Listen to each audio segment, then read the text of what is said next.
എറണാകുളം മൂവാറ്റുപുഴ വെള്ളൂർക്കുന്നം മഹാദേവ ക്ഷേത്രത്തിന്റെ നവീകരണ പ്രവർത്തനങ്ങൾക്കായി സ്ഥാപിച്ച താൽക്കാലിക മേൽക്കൂര തകർന്നു. മേൽക്കൂര തകർന്നത് കനത്ത കാറ്റിൽ. 6000 സ്ക്വയർ ഫീറ്റിൽ ഇരുമ്പു പൈപ്പുകളും ഓലകളും ഉപയോഗിച്ചായിരുന്നു മേൽക്കൂര നിർമ്മിച്ചത്. അപകടത്തിൽ ആർക്കും പരിക്കില്ല.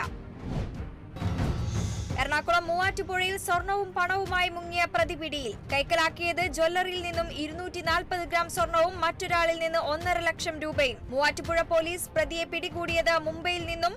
സംഭവം നടന്നത് 2006-ൽ. വിദ്യാർത്ഥികളുമായി മുഖാമുഖം പരിപാടി നടത്തി തൃശൂർ ജില്ലാ കളക്ടർ അർജുൻ പാണ്ഡ്യൻ. പരിപാടിയിൽ അതിഥികളായി എത്തിയത് പാമ്പാടി ഹയർ സെക്കൻഡറി സ്കൂളിലെ വിദ്യാർത്ഥികൾ. ചർച്ചയായത് കളക്ടർ എന്ന നിലയിൽ നേരിടുന്ന വെല്ലുവിളികൾ, പ്രശ്നങ്ങൾ, തൃശൂരിനെ കുറിച്ചുള്ള പ്രതീക്ഷകൾ എങ്ങനെയെന്നീ വിഷയങ്ങളിൽ.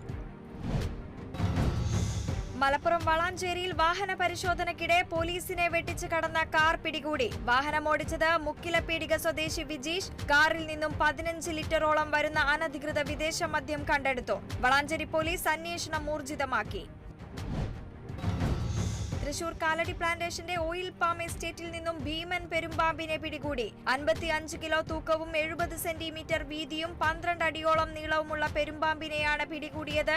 ഏഴാറ്റുമുഖം RRT റെസ്ക്യൂ ടീമിന്റെ നേതൃത്വത്തിൽ പിടികൂടിയ പാമ്പിനെ ഉൾവനത്തിൽ തുറന്നുവിടും. തൃശൂരിൽ ബൈക്കും സ്കൂട്ടറും കൂട്ടിയിടിച്ചുണ്ടായ അപകടത്തിൽ ചികിത്സയിലായിരുന്ന കുന്നംകുളം സ്വദേശി മരിച്ചു. തെക്കേയങ്ങാടി സൗത്ത് ബസാർ സ്വദേശി വലപ്പാക്കത്ത് വീട്ടിൽ പോൾസനാണ് മരിച്ചത്. അപകടത്തിൽ പരിക്കേറ്റ 2 യുവാക്കൾ ചികിത്സയിൽ. തൃശൂർ കൊക്കൂരിൽ ഗൃഹനാഥയെ വീട്ടുകിണറിൽ മരിച്ച നിലയിൽ കണ്ടെത്തി. കൊക്കൂർ മടത്തുംപുറത്ത് സ്വദേശിനി രാധാമണിയെയാണ് മരിച്ച നിലയിൽ കണ്ടെത്തിയത്. ബുധനാഴ്ച പുലർച്ചെയാണ് സംഭവം. രാധാമണിയെ കാണാതായതിനെ തുടർന്ന് നടത്തിയ തെരച്ചിലാണ് വീടിനടുത്തുള്ള കിണറിൽ മൃതദേഹം കണ്ടെത്തിയത്. തൃശൂരിൽ അതിശക്തമായ കാറ്റിലും മഴയിലും മരക്കൊമ്പ് പൊട്ടിവീണ് ഇലക്ട്രിക് പോസ്റ്റ് തകർന്നു. സ്വകാര്യ വ്യക്തിയുടെ പറമ്പിൽ നിന്നിരുന്ന തെക്കിന്റെ ശിഖരമാണ് വൈദ്യുതി കമ്പിയിലേക്ക് വീണത്. തൃക്കണ്ണ പതിയാരം ചുങ്കത്ത് വീട്ടിൽ മേരി ജോസിന്റെ വീടിന്റെ മേൽക്കൂരയ്ക്ക് കേടുപാടുകൾ സംഭവിച്ചു. കൊൽക്കത്തയിലെ യുവ ഡോക്ടറുടെ കൊലപാതകത്തിൽ പ്രതിഷേധിച്ച് തൃശൂർ പാണഞ്ചേരി മഹിളാ കോൺഗ്രസ് ബ്ലോക്ക് കമ്മിറ്റി ധർണ നടത്തി. വെള്ളാനിക്കര പ്രാഥമികാരോഗ്യ കേന്ദ്രത്തിന്റെ മുൻപിൽ മാനുഷാദ എന്ന പേരിലാണ് പ്രതിഷേധ ധർണ സംഘടിപ്പിച്ചത്. ധർണ മുൻ MP രമ്യ ഹരിദാസ് ഉദ്ഘാടനം ചെയ്തു. അഡ്വാൻസ് കൈപ്പറ്റി സോളാർ സിസ്റ്റം സ്ഥാപിച്ചു നൽകാത്തതിൽ കമ്പനിക്കെതിരെ കോടതി വിധി. പാലക്കാട് ഓക്സ്ബൻ ടെക്നോളജീസിന്റെ മാനേജിംഗ് പാർട്ണർ സ്റ്റാലിൻ, രാജീവ് എന്നിവർക്കെതിരെയാണ് വിധി. സോളാർ സിസ്റ്റം സ്ഥാപിക്കുന്നതിന് ഹർജിക്കാരനിൽ നിന്നും കമ്പനി കൈപ്പറ്റിയത് 1 ലക്ഷം രൂപ. വിധി 1,15,000 രൂപ നൽകാൻ.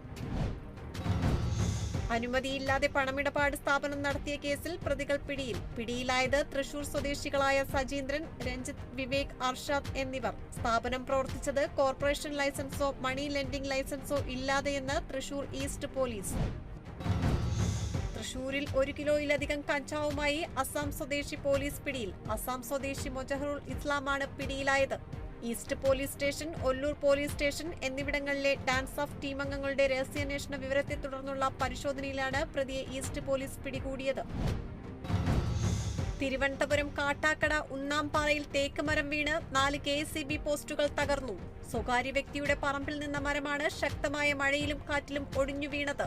തുടർന്ന് കാട്ടാക്കട ഫയർഫോഴ്സ് സ്ഥലത്തെത്തി മരം മുറിച്ചുമാറ്റി നടപടി സ്വീകരിച്ചു.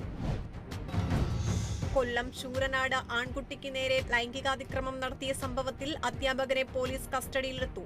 മയ്യനാട് സ്വദേശി അൽത്താഫാണ് പിടിയിലായത്. കോട്ടയം ഈരാറ്റുപേട്ട വ്യാപാരി വ്യവസായി ഏകോപന സമിതിയുടെ നേതൃത്വത്തിൽ വിദ്യാഭ്യാസ അവാർഡ് സമർപ്പണ സമ്മേളനം സംഘടിപ്പിച്ചു. സമ്മേളനം MP ഫ്രാൻസിസ് ജോർജ് ഉദ്ഘാടനം ചെയ്തു.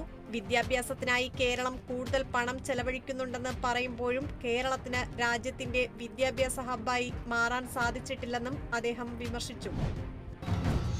തിരുവനന്തപുരം വിതുര പൊന്മുടി റോഡിൽ ശക്തമായ കാറ്റിൽ മരം കടപുഴകി വീണ് ഗതാഗതം തടസ്സപ്പെട്ടു. KSRTC ബസ് ഉൾപ്പെടെ വഴിയിൽ കുടുങ്ങി. തുടർന്ന് വിതുരയിൽ നിന്നും ഫയർഫോഴ്സ് എത്തി മരം മുറിച്ചുമാറ്റി ഗതാഗതം പുനഃസ്ഥാപിച്ചു.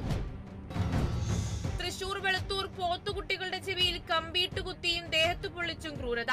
ചിറമ്മൽ സ്വദേശി ഷാജന്റെ 4 പോത്തുകുട്ടികൾക്ക് നേരെയാണ് ആക്രമണം. കഴിഞ്ഞ ആഴ്ചയാണ് തച്ചമ്പള്ളി സ്വദേശി റെനീഷിന്റെ 2 പോത്തുകുട്ടികളെ പൊള്ളിച്ച നിലയിൽ കാണപ്പെട്ടത്. തുടർന്ന് പോലീസിൽ പരാതി നൽകി. കേരളത്തിൽ ഓണക്കാലത്തെ നിരക്ക് കണക്കിലെടുത്ത് പ്രത്യേക ട്രെയിൻ സർവീസ് നടത്തുമെന്ന് റെയിൽവേ അറിയിച്ചു. തിരുവനന്തപുരത്ത് നിന്ന് ബംഗളൂരുവിലേക്ക് ആണ് പ്രത്യേക സർവീസുകൾ ഏർപ്പെടുത്തുക. മലപ്പുറം വളാഞ്ചേരിയിൽ കമ്മ്യൂണിറ്റി പാർക്ക് ഉദ്ഘാടനത്തിന് ഒരുങ്ങി. വ്യാഴാഴ്ച വൈകുന്നേരം 4 മണിക്ക് ടൂറിസം മന്ത്രി PA മുഹമ്മദ് റിയാസ് ഉദ്ഘാടനം ചെയ്യും. വളാഞ്ചേരി നഗരസഭയുടെ 2023-24 വാർഷിക പദ്ധതിയിലെ 1,26 ലക്ഷം രൂപ ചെലവഴിച്ചാണ് പാർക്ക് നിർമ്മാണം പൂർത്തിയാക്കിയത്. കൊല്ലം ചടയമംഗലത്ത് വീട്ടിൽ കഞ്ചാവ് ചെടി നട്ടുവളർത്തിയ യുവാവ് അറസ്റ്റിൽ. കടയ്ക്കൽ കോട്ടപ്പുറം സ്വദേശി മനീഷാണ് പിടിയിലായത്. ഇയാൾ വീട്ടിൽ കഞ്ചാവ് കൃഷി നടത്തുന്നതായി എക്സൈസിന് രഹസ്യവിവരം ലഭിച്ചിരുന്നു. തുടർന്ന് നടത്തിയ പരിശോധനയിലാണ് പ്രതി പിടിയിലായത്.